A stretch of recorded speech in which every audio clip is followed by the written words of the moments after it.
आज का वीडियो देखने के बाद आप हमारे परिचित फल नारियल को बिल्कुल अलग नजर से देखेंगे। हाँ, नारियल की खेती के बारे में आज कुछ ऐसे अनोखे दृश्य हैं जिन्हें देखने के बाद आप नारियल को फिर से नए तरीके से पहचानेंगे।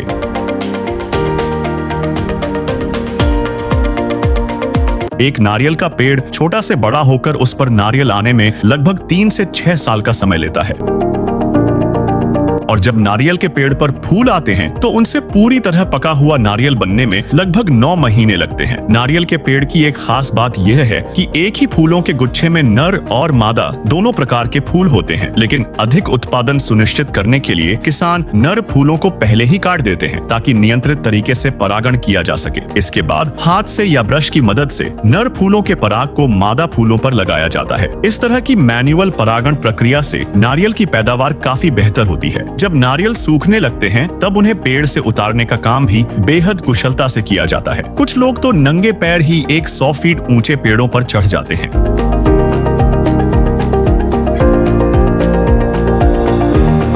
हालांकि जोखिम कम करने के लिए अब कई जगहों पर पोल मेथड यानी लंबे बांस के सिरे पर हुक लगाकर नारियल तोड़े जाते हैं, लेकिन नारियल उतारने का सबसे आसान और सुरक्षित तरीका है हाइड्रोलिक एलिवेटर। हालांकि यह थोड़ा महंगा होने के कारण कई किसान इस पद्धति से बचते हैं। पेड़ से नारियल उतारने के बाद शुरू होता है इन्हें इकट्ठा करने का काम। खूबसूरत तरीके से नारियल जमा किए जाते हैं और फिर प्रोसेसिंग के लिए भेजे जाते हैं। कुछ लोग तो पानी की नहर का इस्तेमाल करके नारियल को तैराकर नाव के जरिए भी ले जाते हैं। इससे समय और खर्च दोनों बचते हैं, लेकिन जिनके पास ऐसी व्यवस्था नहीं होती उन्हें ट्रक से नारियल फैक्ट्री भेजना पड़ता है। जो नारियल टूटे हुए, ज्यादा सड़े हुए या खराब गुणवत्ता के होते हैं उन्हें प्रोसेसिंग में नहीं भेजा जाता, बल्कि खाद के रूप में इस्तेमाल किया जाता है। फैक्ट्री पहुंचने के बाद सबसे पहला काम होता है नारियल की बाहरी सख्त भूसी हटाना, जिसे डीहस्किंग कहा जाता है। हमारे यहाँ आमतौर पर लोग कास्ते या लोहे की नुकीली छड़ पर नारियल लगाकर हाथ से यह काम करते हैं, लेकिन बड़ी फैक्ट्रियों में आधुनिक डीहस्किंग मशीन का उपयोग होता है। इस मशीन में 2 बड़े दांतेदार रोलर होते हैं जो कुछ ही सेकंड में नारियल की बाहरी भूसी को अलग कर देते हैं। इसके बाद कुशल मजदूर अपने हाथों से नारियल के कठोर बाहरी खोल को बहुत तेजी और सावधानी से तोड़ते हैं ताकि अंदर का सफेद भाग सुरक्षित रहे। नारियल की निकाली गई भूसी को भी बहुत ध्यान से इकट्ठा किया जाता है। आधुनिक कारखानों में सूखी भूसी को बड़े रोलरों से गुजारकर लंबे और मजबूत रेशों में बदला जाता है। इन्हीं रेशों यानी कॉयर्स से मजबूत रस्सियां,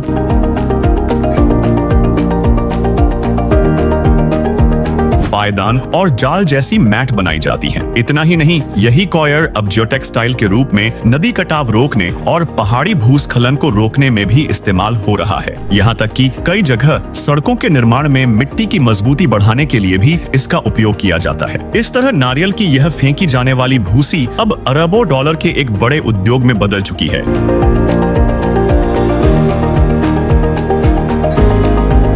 जहां कचरे से विश्व स्तरीय निर्माण सामग्री बनाई जा रही है। भूसी से रेशा निकालने के बाद जो धूल जैसा हिस्सा बचता है उसे कोकोपीट कहा जाता है। पहले इसे बेकार समझा जाता था, लेकिन आज आधुनिक खेती में इसे काला सोना कहा जाता है। इस कोकोपीट को बड़े मशीनों से दबाकर मजबूत ब्लॉक या ग्रो स्लैब बनाए जाते हैं। बिना मिट्टी की खेती यानी हाइड्रोपोनिक्स में यही कोकोपीट सबसे अहम भूमिका निभाता है। इसकी खासियत यह है कि यह अपने वजन से 10 गुना ज्यादा पानी रोक सकता है और पौधों की जड़ों को पर्याप्त ऑक्सीजन देता है। टमाटर, खीरा, मिर्च जैसी सब्जियों की खेती में आज यह तकनीक कम जगह में ज्यादा उत्पादन दे रही है। नारियल पानी आज दुनिया भर में एक जादुई पेय के रूप में जाना जाता है। प्रोसेसिंग के बाद नारियल का पानी अलग करके सीधे स्टेनलेस स्टील पाइपलाइन के जरिए चिलिंग टैंक में भेजा जाता है ताकि बाहरी हवा से इसका स्वाद खराब न हो। फिर इसे फिल्टर किया जाता है और पूरी तरह रोबोटिक सिस्टम से साफ बोतलों या कैन में भरकर सील किया जाता है। बिना किसी कृत्रिम चीनी या प्रिजर्वेटिव के प्राकृतिक इलेक्ट्रोलाइट्स से भरपूर यह पानी शरीर को जल्दी हाइड्रेट करने वाला बेहतरीन हेल्थ ड्रिंक माना जाता है। नारियल पानी निकालने के बाद अंदर के सफेद हिस्से यानी कर्नेल को धोकर साफ किया जाता है और छोटे टुकड़ों में काटा जाता है। इन्हें गर्म पानी में भिगोकर मशीनों से दबाया जाता है, जिससे नारियल दूध निकलता है।